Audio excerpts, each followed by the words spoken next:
Welcome to Albion TV presents the AO Daily Show, your source of real news in an unreal world, keeping you up to date on the latest news, events, and the great community of Albion Online. Today is Thursday, the 19th of December. Yeah, oh my God, that word got away from me there. And I am here with my co-host, the host with the most host, Bogul. How are you doing today, sir? Good. I'm doing good. I was getting worried, Shozen. What Well, happened? okay, so one of my routines that I like to do with every show is have a fresh cup of coffee ready for me when I Oh start my my show. god. But my Oh my my god. electric kettle broke as I was making coffee, and so the water started to boil and then stopped, and the water just never got hot.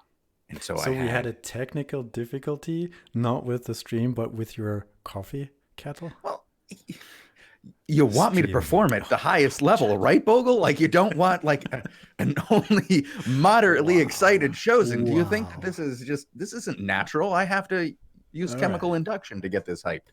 All right. Okay. Well, we are here. We are ready. Let's start the show, Shozen. What's on today's show then?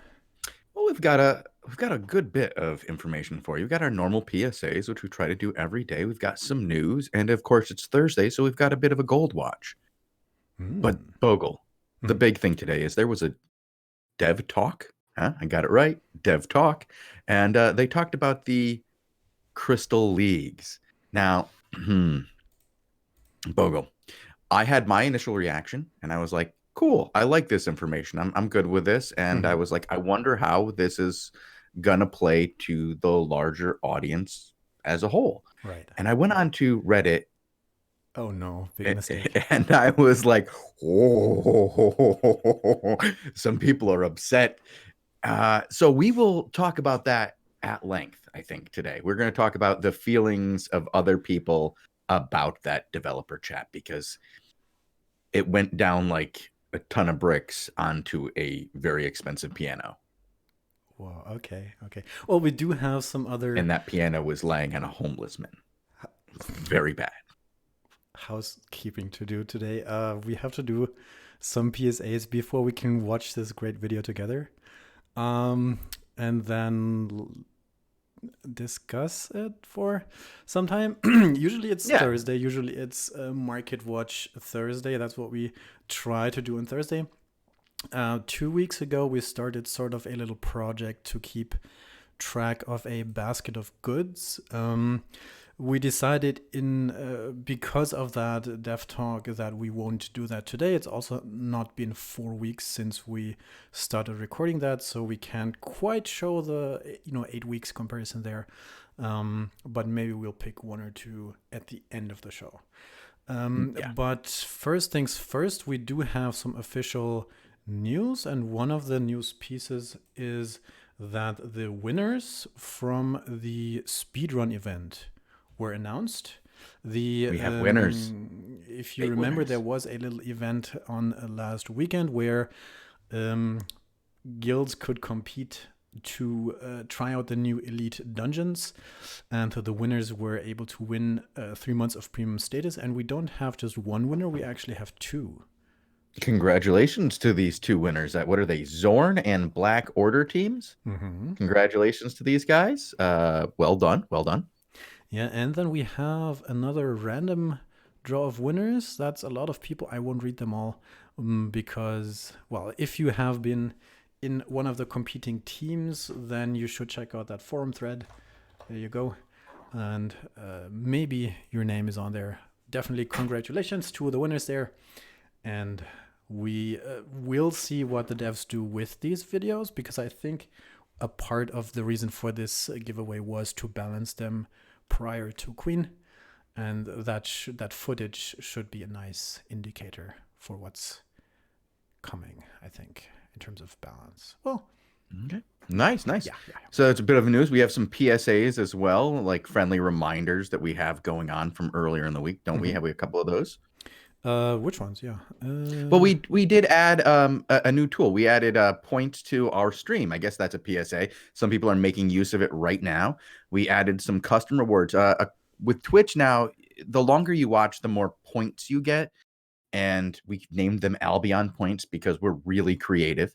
And you can turn those points in to get rewards, from emotes that you can use for the day to highlights of your conversations in text. I guess that's really fun for people. Or you can ask us questions and it'll put it into a queue and we can ask it, answer it if it's possible at the end of the show, right?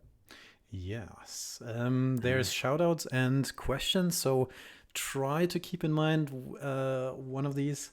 And I see they are already getting. Yeah, there spam. people are using them, and people are making use of them. I'm glad. Also, we have one more PSA at least. There's a nasty rumor going around that Funstealer is a nice guy who gives out stuff. And I can quash that right away, because yesterday I gave out news that said something along the lines of Conflict was having problems, right? I said, Dangerous. yeah, I said that 10 members left, a GVG team left, and a shot caller left, and I had it on good authority. And Funstealer told me I was way off. But then he told me like 100% totally right. It's just that, the GVG team that left was like one of those GVG teams that GVG'd once and then lost 10 sets. So that's okay. I don't know if he's going to tell me not to say this. He's going to tell me, I told you not to say this. Why did you say this? And I'm going, because you wrote it to me and people said you were being too nice. So he also said that the shot caller was basically the shot caller who would run everybody into death over and over again at castles, and basically addition by subtraction. So anybody who thought Funstealer was a nice guy, I hope that I totally convinced you otherwise right then and there. He will crush you if you leave Conflict. How? Just by saying nasty things about you on the internet. Oh no. Oh no. And because I report most of the things he says, I'm going to be reported as true. Okay. Talking about crushing people, we do have another PSA about this weekend. Ooh. We do have another reset day live here on Albion TV. It is a reset day that comes only 3 weeks after the previous one. And it's just the news announcement that went live today with the stream times and the schedule again as a reminder. For the two of us, that's no news, but for everybody else, there is going to be another reset day / invasion in just a few days on Saturday. And of course, you can watch this here on Albion TV live with... Actually, not quite live, with a 15-minute delay. It's live. I mean, we are doing it live. It's not pre-recorded. It's on delay. Think of it as like watching TV in the 80s. It was all on delay, but you thought it was live. You didn't know that. Well, I was technically born. I mean, even as long as it was on network TV, it was on a pretty long delay. It goes through all the way to New York and then back and then around the world. It was on a pretty significant delay. Even during the 90s. Now it's all just pre-recorded. Oh, well. We are the only live content in the world. Twitch. The future of entertainment. You're looking right at it. Twitch. Oh, I thought at you. No, not me personally. I'm just talking about Twitch in general. I mean, like, we've got those Coke sponsors. We got Miller Lite. The next thing you know, we'll have Ford. Right? Why? Then we're going to have our own Super Bowl. Twitch. Sure. Yes, next. All right, on to real news. Real news. Well, I don't want to talk about the... What? Why are you laughing? Somebody said the 80s were not 65 like you guys, and it did make me laugh because, we're old. So do we want to do the Dev Talk, Dev Chat next, or do we want to do... some brief... Let's do the Gold Watch. Let's look at the Gold Watch real quick, because we're going to be on that Dev Talk all day, and it's going to be harsh. People are going to be like, no, you guys are the Funstealers. Yeah, let's talk about gold, Bogul. All right. So on Thursdays, we take a brief look at gold. Right now, we see gold at 2,960, 2,950, with a continuing downtrend over the last few weeks. We had a little uptick there. That was, I think, due to the auctions coming to a close. That is still the continuation of what has been going on for quite some time. We don't quite know where this will end up. And as always, I don't want to make predictions. Shozen sort of set a number, but I'm always very, very cautious to remind everybody that you should use your own brain and don't trust random people on the internet who make fake news as their day job. So be aware of that. Yeah. Do you see this coming to an end soon, or do you think this will go further, Sheldon? I'm going to stick to my earlier prediction of 26. I still think we're going to hit it, and I think it's going to happen shortly after Queen. I do think we're going to hit 28 relatively soon, like after the new year.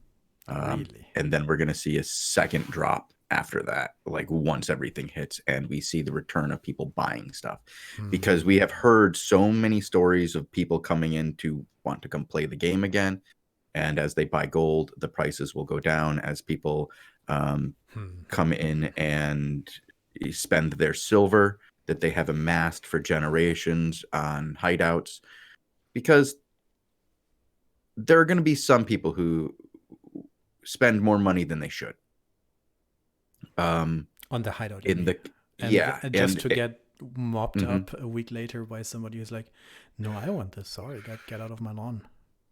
I don't know what I don't want to make predictions onto how this is really going to happen in the world, other than that there are going to be people who make financial mistakes.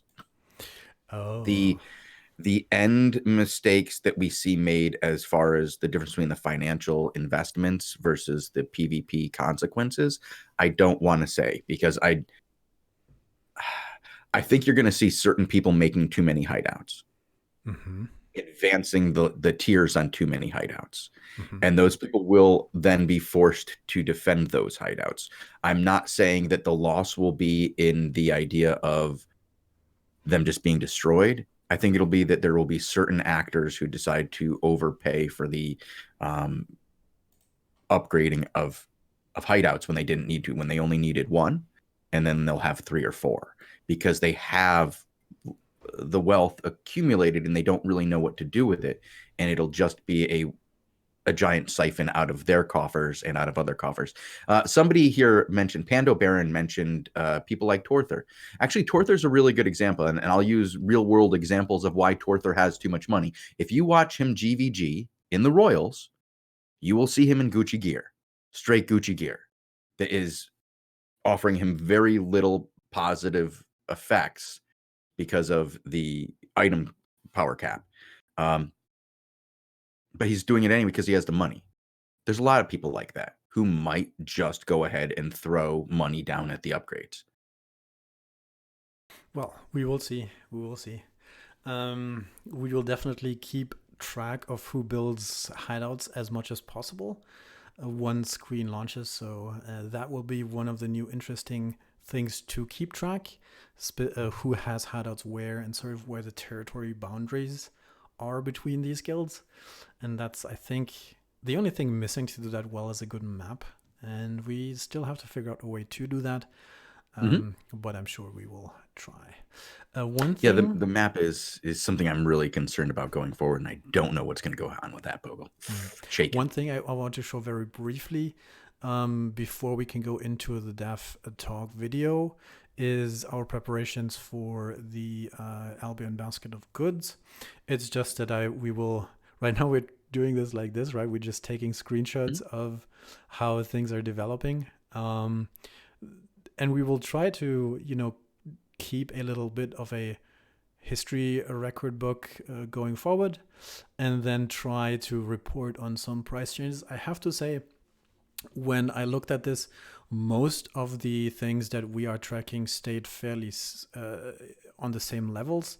There were some spikes here and there, but there is nothing that stood out extremely. Some situations where people buy up a little bit, but we will find some examples and then try to go into some of the details in future shows.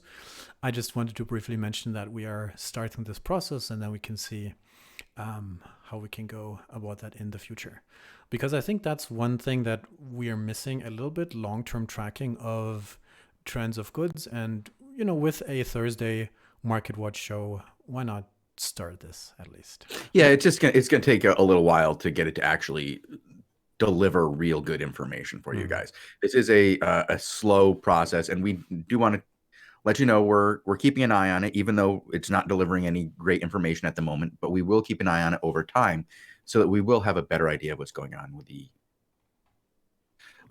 different markets of the game and how we're actually seeing real value of silver change. Because as I've talked about before, the gold is just one of the ways to measure the true value of silver in the game. So we want to do more. But let's get on to the big part of the show. We are almost 20 minutes into the show, and I feel like we haven't even hit the meat yet. Let's go ahead and play this for everyone, and then we will spend another 20 minutes talking about it. Do you want to have your face over that, or should I just play it full screen? All right. Play it full screen. Play it full screen. I probably shouldn't. You don't want me doing hand signals live during the hand signals. Yeah, like I do with. Where would you do hand signals on a Albion Online stream? Shozen. Obviously, you haven't watched many Robin Henkes videos. Oh, okay. But this isn't Robin Henkes. No. This is Dominic Mueller. And he is our level designer, the man responsible for the redesigning of the map. So, round of applause to him. He's also giving us a good bit of information on the Crystal League. I will give you guys a heads up. The audio is not great. And we will make fun of that at length after the video. At length, yes. We're going to make fun of this video at length. People make fun of us for our audio. Oh, boy, is it time to return the favor. Okay, let's go ahead and throw this up. All right, here we go.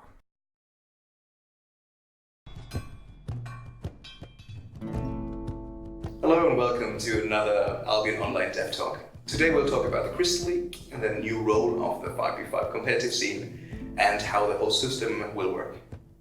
5v5 has always been a very important part for Albion Online, so much so that much of the game is balanced around 5v5. So far though, 5v5 was only accessible in a few certain formats. You had your Arena, you had your Hellgates, and most famously our GVGs and Crystal GVGs. The issue with those were though that Arena was very, very casual, while Hellgates and GVGs were very competitive, which made it quite hard for new players to actually enter into these formats. And with Queen, we wanted to open up the 5v5 competitive full loot scene to everyone, while still raising the skill ceiling and also the impact you can have with 5v5. And this is where we came up with the idea of the Crystal League. We wanted to create a system where players could meet in daily, rather casual matches, and then in the very end of the season have a really high impact, high skill level, high reward match with just the very best players. So the whole idea is that you start out with this very casual matches and earn your right to participate in more rare matches at the very end. Let's talk about levels and tokens. Everything you need to participate in the Crystal League is a token, a so-called Crystal League token. To participate in the first level of matches, you need a Crystal League token of the level 1. So you and your 4 friends, you can buy these tokens at the so-called energy manipulator, who you will find in each biome city now. From him you can buy this token for 250,000 silver, and then just sign up right at the NPC. Or if you have a territory at the territory tower, which will hold more benefits, better rewards, but more to this later. When you and your 4 friends signed up, you will then enter the same match of the level of your token. So level 1 token will enter you in a level 1 match. If you win this match, you will get a level 2 token. This level 2 token will allow you to fight level 2 matches, and so on. In total, there's 8 tokens and 9 levels. Tokens of level 1 to 3 can be sold and also traded. Level 1 tokens, as I said before, can be bought by the NPC, and the other tokens can just be traded player to player or at the marketplace. All other tokens, though, can be salvaged for a huge silver sum at any point in time. Right, let's have a closer look into levels.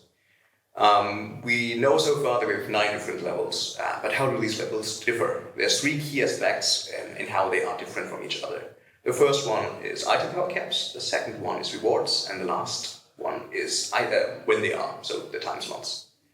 The item power caps are straightforward. We have an item power cap of 20%. That means if every item power point you have above the given item power cap will be reduced to 20% of it. So if you have 1,100 item power with a 1,000 item power cap, you will have then afterwards only 1,020 item power. And these item power caps are linear. So with a level 1 match you have 700 item power cap, with a level 2 match you have 800, with a level 3 900, all the way up to 1,500 item power cap at level 9. We have these item power caps to make the first levels not too expensive for new players to participate in, because you need sets, it's a full loot 5v5, and this way we can keep the entry costs as low as possible and give everybody a chance to participate. The rewards now, on the other hand, go from, alright, this was quite okay, to, oh my god, this is actually season changing. You will start out getting your entry fee back, basically, like the first level will basically reimburse you for what you paid for the token, while at the very end you have a chance to get up to 30 million in silver, 10,000 season points per player, and even a chance for a battle mount and 1 million fame in fame books. Earlier I mentioned that you can sign up for the Crystal League from your territory tower. This you can do if you have the right guild permission to do so, and winning a match from a territory tower gives you the option to actually level up the territory tower and give you more rewards. Leveling up the territory tower will actually increase the power of your territory guards, will increase the enchantment rates of all the resources in the cluster, and also make your mages more efficient, so they generate more energy and season points. You can level up your territory tower by winning a match of equal level or higher level than the territory tower is currently. But to keep this interesting, the territory towers can also decay, so the level can decay. So if you have a tower on level 8, on level 4 or something like that, and you don't play for a long time, it decays back to level 3, and then to level 2, and then to level 1. So to keep it from decaying, you will actually have to keep playing matches that are at least on equal level or one level below the current level of the tower, which means you have constantly keep playing at this tower and gain your rewards from that. When it came to deciding the time slots for the Crystal League, there were several things we wanted to accomplish. We wanted to give PvP players the chance to play daily, to at least one match a day, and also the chance to have more than one match in certain days. And additionally, the really cool thing we wanted to achieve is that there is one final day. One day that's basically all about the last levels of the Crystal League. To do this, we actually wanted to give everyone a good chance to participate, and this is why we concentrated on EU, NA, and Asia. Thus, we went for the starting times for level 1 to 3 at 2, 12, and 19 UTC. Level 4 will be at 3, 13, and 20 UTC twice a week. Level 5 will be at 4, 14, 21 UTC weekly. Level 6 at 5, 15, 22 UTC once a month. Level 7 at 6, 16, 23 UTC once a month. And eventually level 8 and level 9 will be only once a season at 18 and 19 UTC at the very end. So the frequency of these time slots probably seem a bit strange to you. But these time slots have been chosen so that enough teams are there to actually have matches at the desired times. You have to remember, for a level 9 match to occur, for example, you need to at least have 2 teams that won 8 fights without being beaten once. So this was now a lot of information. Let's have a look at 2 likely examples to understand the whole process a bit better.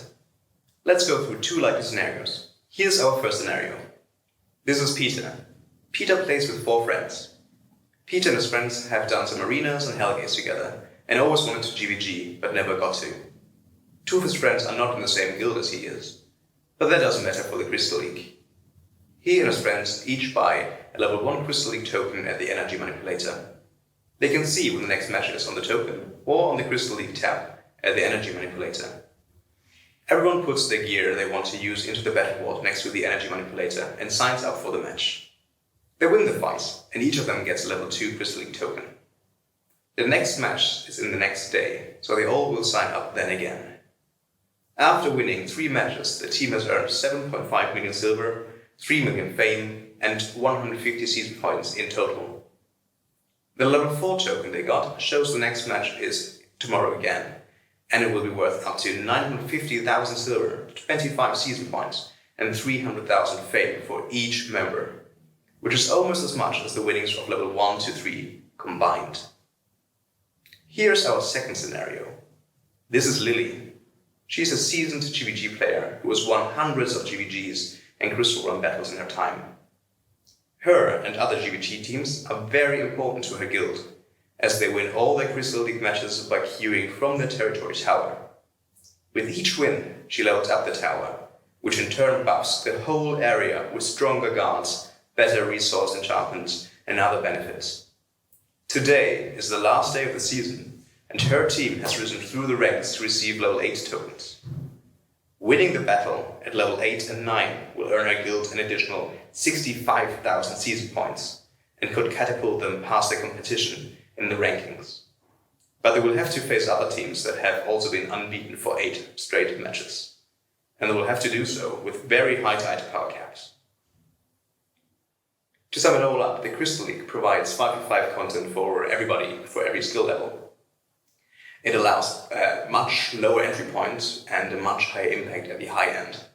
It provides gameplay and content for Peter and Lily, if you are a player who just wants to have their team compete, or if you want to be a player who wins the season for their guild.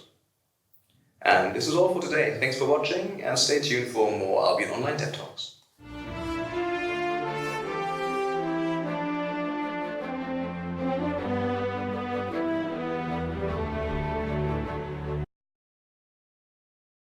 All right, that was that Dev Talk. Yeah. Yeah. Initial thoughts. Okay, let's get the jokes out of the way before we do anything else. Yes, he is in talks to play the Mandarin in the next Marvel film. He has only invested in 3 of the 10 rings so far, but he's well on his way. Yes, the camera is well below eye level, so you can pretty much, if you have a high enough definition camera, count the nose hairs that he has. And yes, it does seem like the audio was taken in the SBI bathroom. So now that those are out of the way, and we've made all those observations, we can get to the meat of the content here. What do we got here for Bogul? What do we got? What's the big things that stick out to you? That's always hard because we sort of know a lot of this information already. We've looked at the upcoming Crystal League here on the show quite a bit in the past. There are some bits and pieces in there, though, that we didn't know about, right? And there are some other revelations that caused quite a bit of drama on Reddit. So I don't quite know where to start. I think we knew not of the exact item power caps, right? Right. We didn't know of the caps. The caps, if we go, let's go right down to the things that people are really talking about. They're talking about the caps. The caps, people are saying are 700 is too low. People are getting real whingy about it. They're making a lot of noise. They're saying, why would I even bother? Now, what I would say to that is that if you're somebody who's not going to want to do a 700 item power fight, there's a good chance that you'll be one of those people who just does tier 3 every day. You'll be buying your tier 3 tokens and building those T3 tokens up to T4 and investing in it that way rather than spending your time doing a lower level ones and more buying from the people who farm the T3s. Now, everybody can be that way? No. There's going to be a lot of people who are like, I don't like having to do 700, and they grind through it. Could it be higher? Yeah, I would say that this is one of those things that they could look into and change the scaling on this and try to make more people happier. But again, it does get up there. It does do what it needs to do and get to the, 1500 is pretty up there, but uncapped would be I mean, we have better. to start somewhere, and we have to start trying something because it needs to be a progressive, climbing sort of thing. And I don't know the solution there. But I also saw some of that criticism. And honestly, I don't quite know what the best solution would be. there I just have to do some trust. Well, from what I'm looking at, and just in chat, just getting quick feedback from chat here, is that it's not just that it's the 700 to start with, it's that the scaling goes too slow. By the time you're at T3, you're only at 900, and that's still weak. I mean, that's the, still the like actual the matches you're going to play on the regular are where IP matters, I think. That's not full of people who are just new players, but where it's like highly competitive and IP differences actually matter. Mhm. I would say there's like maybe 4 different levels, excluding 8 and 9 probably. So like maybe 5, 6, 7, 4 maybe. And that I think is the interesting IP levels, whether or not this is suitable for, you know, a competitive sort of fight there. The thing is here, it's not just about having more IP than your opponent or anything like that in what you're investing in that way. It's that the way that certain skills impact the game at lower IP levels. Like the lower IP levels, things like poison pots, things that do true damage and stuff, like they really wreck you. Certain skills are just brutal. Mana drain at lower levels is, or at least was, super effective. I haven't seen anybody using it lately. But there were certain builds that at lower levels are just way out of proportion. I mean, I suppose that's in most situations, it's not a big deal. In most situations, it's not a big deal because of the way that the game works. You don't find a lot of people having everybody locked at the same IP low, like at 700, 900, or 1100. Another thing, maybe a way to do this would be having a higher scaling. Maybe. I think we have to try it first and see if there is low IP balancing that needs to be specifically adjusted for that, and then sort of move on from we have a slight audio issue, Bogul. If we could take care of it real quick before we continue to chat here. It sounds like you are very low compared to me audio wise. If you want to test chat. Hello, is this better? Test 1 2 3 4 5 6. It takes about 10 seconds for them to know what you're saying. So 10 seconds of going test will probably drive them a little insane. Since we're being critical on the people doing sound today, I figure we should be critical on ourselves. We're not just going to make fun of poor Elsa, who got stuck with a broken mic last minute and everybody leaving for Christmas break and was like, but we need a dev talk. So really, I mean, he is kind of a hero in a lot of ways, right? It's not that the dev talk was bad. Records videos in the bathroom. Well, that was the only place they had that brick wall. I think if the audio is that bad, they should have just redone it. And I would vote for Elsa to be on camera next time. Maybe Dominic was off for Christmas holiday. Okay, I can see that. And then they're like, oh shoot, we don't have an actor anymore. We don't have that artsy fellow that everybody liked from last time. We have to use Elsa now. Elsa's not going to do it. No? Unless he can sing. If we put him on stream singing the songs of Frozen 1, not Frozen 2. Frozen 2, real bad. Frozen 1, maybe the songs of Frozen 1. Let it go, let it go. I would pay to see that. Let's talk more about this crystal thing, because we didn't know about the rewards yet. The rewards are, I mean, that's similar silver fame tomes and season points. We know that from the current crystal matches too. But apparently high level winners can earn up to, that's very high numbers, 30 million silver, 1 million fame, 10,000 season points. And that's the interesting bit for me as a market speculator, plus a chance for a tower chariot, a colossus beetle, or a battle eagle. And that's some good rewards. But I immediately saw the guy on the forums, but these are supposed to be exclusive, and I was like, for what? The guild season rewards. Why are they exclusive? That's some of the assumption. I don't quite know the wording, and that's always with SPI. SPI, I think the communication in the past was these might reappear at some point, maybe, probably. Yeah, they will reappear. Like, if this game goes 10 years, trust me, all these things are coming back. Get used to seeing the same things again. We're going to be reusing the same mounts, the same skins. Everything's coming back. Get used to it. People are, going to want their shot at the same stuff. Very few things in this game are never coming back. And I hope that most things do. I want this game to last a long time, and it's too hard to think of new mounts. I just wanted to echo some of these speculators who go like, "What? I just bought 100 of these, and now they're coming back." All right. I didn't. I didn't. No, but you mean echo you. You're the speculator. Listen, you're the one guy who bought those 100 mounts. No. All right.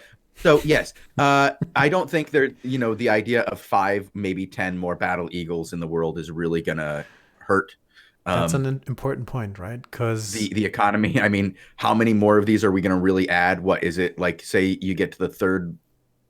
Like, what is it? So we get to 9. So you get to rank 7, 8, and 9, and that's when, say, just for example, that's where they start giving out the mounts. How many people are really going to be rank 7 compared to how many people got to crystal rank? Maybe like 50 2 a seasons season, ago. I would guess. You know, total. Maybe 50 with a chance. I think that's fair. That's not too many. Interesting though.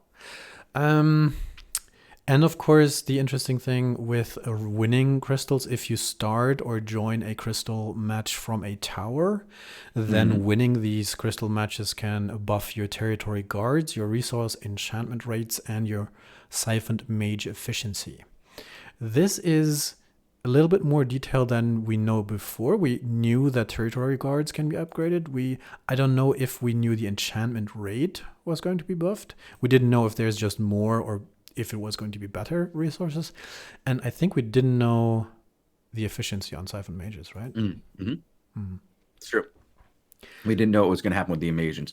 I like the idea of everything scaling up as you increase your towers. Like I've said 1,000 times now. 1,000 times. I think it's got to be close to that. By allowing players to have some kind of control over their territory and be able to become attached to how productive their territory is in any way will give them a sense of ownership and pride about that territory and make them want to defend it more. And if they're defending it, if they're living there, if they're gathering out of the territories they own instead of just traveling the map across the world looking for shinies, if they're actually living in the places that they own, people will come there to fight them. And they will have a sense of pride to defend that. Right, yeah. That's where this game is the absolute best. Final thing to talk about, I think, is the starting times for these matches. Well, the final things is to talk about Peter and Lily. But first, we'll talk about time slots. Because there's a lot of questions we don't have answers to right now. I reached out. I did not get answers. Actually, let me go check right now. I'm going to go check and see if I reached out to Dom a little while ago. I was like, man, can you give me more information on this? And he didn't. All right. So the times, 2 UTC, 12 UTC, 19 UTC daily. That's a lot. 3 UTC. I feel like. 4, like it's the event of the day for low level entry style PvP where you have a bunch of people who just want to try random builds or just want to try it out or want an opportunity to try. And it's 3 theoretical slots where in practice you maybe but that's only have already time for one, right? I can let's just say that's 19 UTC is what time in Germany right now? Is that 8 o'clock at night? Yeah, I think so, yeah. It's right and now, so then 9 o'clock, then 10 o'clock, then 11 o'clock, and 12 o'clock. Those become your EU times. I understand why people are freaking out. Because you assume people go to bed early? I assume that some people who play the game have jobs. And they have to get up in the morning to go to work. And I assume that some people would like to play during their prime time. Everybody wants, right? So first things first, these numbers must come from somewhere, right? These numbers must come from activity times when the game has the most players. These numbers must come from experience. At least they should be influenced by it. And they must coincide with a way where you can sort of either climb through or, which is something we don't know, what days they will be available on. Because we don't know if these are only possible on that's Saturday, that's right? to me that's the big thing here is like what's the what's the day of the week thing here? Because we have the 19 UTC daily, we have the 20 UTC twice a week. Now that means that for us, that's a really cool thing. If they will definitely occur on the same days, we assume, because it's daily and twice a week. That means that at least 2 of them are going to be on the same day, right? So we can follow those one after another and watch those here on our show. Now, if the once a week happens to fall on the same day of the week as the twice a week, that means that once a week we could conceivably have 3 hours in a row where we show some cool GVG footage. Though in the end, Bogul would be gone. He would not be here for that. I mean, it's almost like a tournament, right? UTC. A Yeah. mini sort of. And that's something I like. I like that idea of progressing through the hours, 2 days a week, 1 day a week, where it's almost like a mini tournament and you go up the ladder. I like that. Now the times do concern me, because when everything I've heard from players so far is not somebody go, that's the perfect time for me, I'll be able to do all 3. I haven't heard anybody say that yet. Well, you're not supposed to be able to do all 3, because you need to accommodate for the prime time of other time zones. Okay. So unless Pando Baron says, and he's telling us right now that this comes straight from Elsa, that the hourly concurrent player numbers dictate these timers. Probably, yeah. It's just that I wonder, like, is this the right? What's the alternative? Is it just because you want your personal? Because I mean, everybody has their personal play. Well, for me, this works out perfectly great, Bogul. For me and my time zone and the way I do this, being that I'm home, working from home, I work at home in the NA, I can cover the 18 slot for the show, the 19 slot for the GVG, the 20 slot, the 21, the 22, and the 23. All those are available for me because of my flexible time that I have as a person who can cover both the EU and the NA, because it is my job to be here during that period. Now, yes, I believe that these periods are the time where you're going to see the most people on, just because as people are logging off, more people are coming in. And the way that the flow goes, yes, the 18, 19, 20, 21 is absolutely the peak period in this game. Yeah, Muffin Man 93, I'm straight up saying that. I'm agreeing it works for me because I work from home and I have that ability. That's why this works for me. It's good for me. It's not, I don't know if this is good for everybody. And I'm willing to talk about that and see what works for everybody, because it's not about what's good for me in the show. It's about what's good for the players. Now, if Elsa's saying that these time slots were thought about because of the number of players that were on and the activity levels that were on, what we're probably seeing are the squeaky wheels of people saying that doesn't work for me, and I get it. And if these are all in a row, it works out really good for me as a show producer. Honestly, I mean, once a week, twice a month, I'm going to have some really cool content for people. I'm going to be able to do some really good things for people.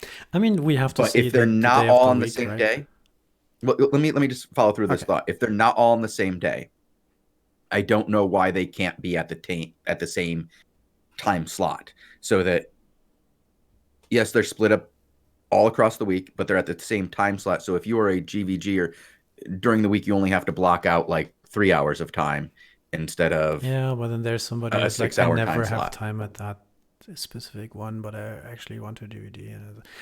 It's a problem because you can't satisfy everybody, and you just have to pick. In the end, you just have to pick some numbers, and I'm sure there will be some response to this and a bit more of an explanation.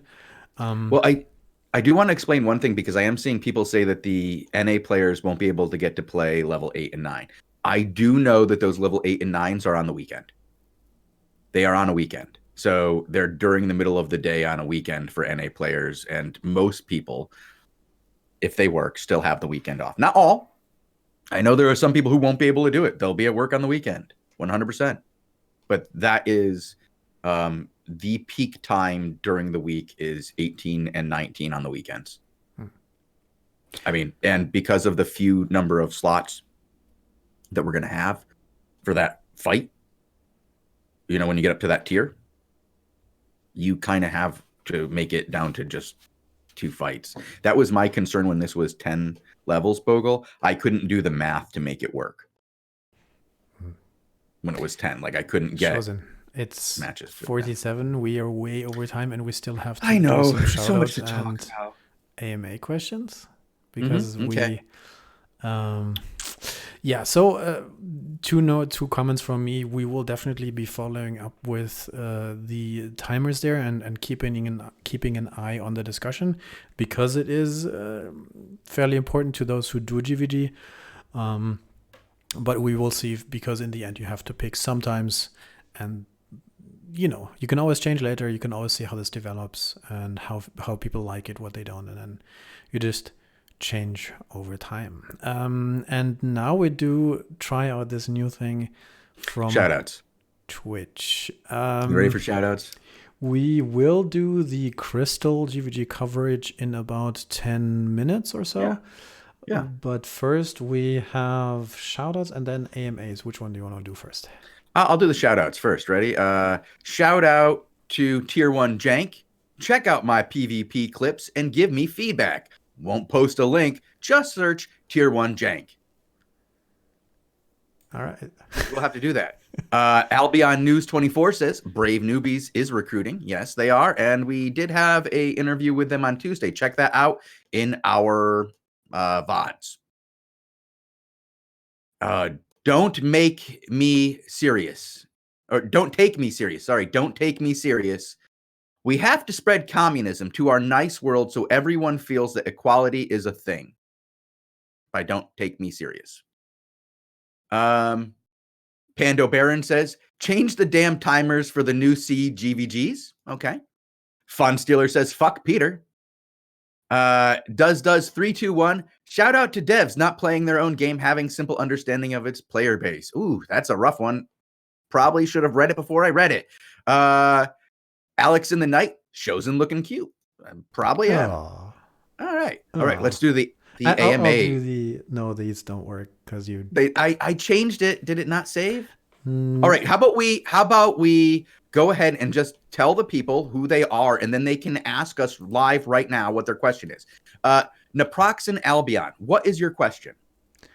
Ryo DG and Micharine as well. Because Shozen forgot to set the settings where you have to enter text. Michiren. I always pronounce this name wrong. It's French now. I suppose that said, we are sort of going straight into overtime, but I need to turn off the screen like for 10 go ahead and seconds. turn